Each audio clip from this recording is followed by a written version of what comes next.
Reaction obviously बहुत ज़्यादा happy है अभी तो सब. अनएक्सपेक्टेड तो ऑब्वियसली थोड़ा था ही बिकॉज यू डोंट एक्सपेक्ट अचानक से 500 आउट ऑफ 500 ही.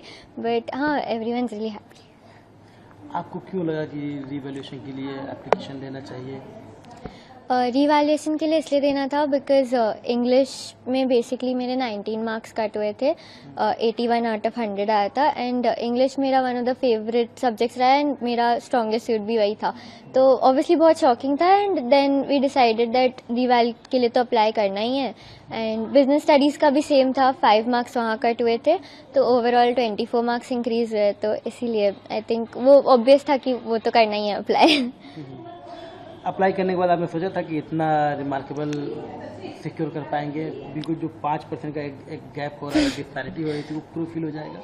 नहीं, आई थिंक इंग्लिश बहुत ही सब्जेक्टिव है तो ऑब्वियसली एक्सपेक्ट नहीं कर सकते कि फुल मिल जाएगा. बट हाँ, ऐसे आंसर की स्कैन कॉपी मिली थी तो उसमें तो कोई डिस्क्रिपेंसी नहीं था. सब मार्किंग स्कीम के अकॉर्डिंग ही था. आपको क्या लगता है कि 5% की, लगभग 5% ऑलमोस्ट, उसकी गड़बड़ी कैसे हुई थी? क्या प्रॉब्लम रही होगी? I think full marking scheme का लाइक जो मार्क्स है वो नहीं अलॉट किए गए थे. इंग्लिश में भी हर सब्जेक्ट के एवरी क्वेश्चन में 2 मार्क्स का क्वेश्चन है, 5 मार्क का क्वेश्चन है. इट वाज लाइक 0.5 डिडक्टेड है सब में. एंड इसीलिए इतना ज़्यादा क्यूमुलेट हो गया था वो.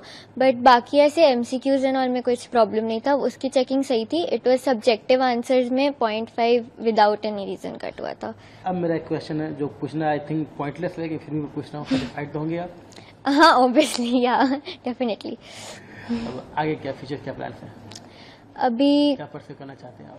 बेसिकली बिजनेस लाइन में ही मुझे रहना है. लाइक मेरा कॉमर्स था अभी, सो business line, finance side he. And अभी कॉलेज डिसीजंस था, आई एम स्टिल वेटिंग. कुछ का रिजल्ट आने वाला है एंड उसके बाद भी डिसाइड होगा. बहुत कुछ क्लैरिटी थोड़ा ज़्यादा आएगा. ओरिजिनली कितना था आपका जब फर्स्ट रिजल्ट आया था? तो 95.2 था पहले. तो वो देख कर एकदम से शॉक लगा कि इतना कम नहीं आ सकता मेरा? हाँ, मतलब बहुत ही अनएक्सपेक्टेड था, स्पेशली अगेन इंग्लिश का मार्क्स. तो इट वाज तो बिकॉज बाकी सब ऑलरेडी 3 सब्जेक्ट्स में 100 आया था तो वो तो ठीक था. बट देन इंग्लिश का मार्क्स की वजह से ऑलरेडी इतना डाउनग्रेड हो गया था परसेंटेज. तो वेरी शॉकिंग कि उतना आने के बाद भी इतना ज़्यादा डिफरेंस था. आप लोग का पता चला कि अब आपने 500 पूरा सिक्योर किया है? अभी कल रात को ही डिजी लॉकर में आई चेक्ड. तो इसीलिए गर्मियों की छुट्टी होने वाली थी, मेरे पापा आने वाले थे तो हम लोग सभी खुश थे. तो मैं एक बेड पे चढ़ के डांस कर रहे थे. डांस कर रहा था, लेकिन वो पहले ही आ गए. फ्रीज.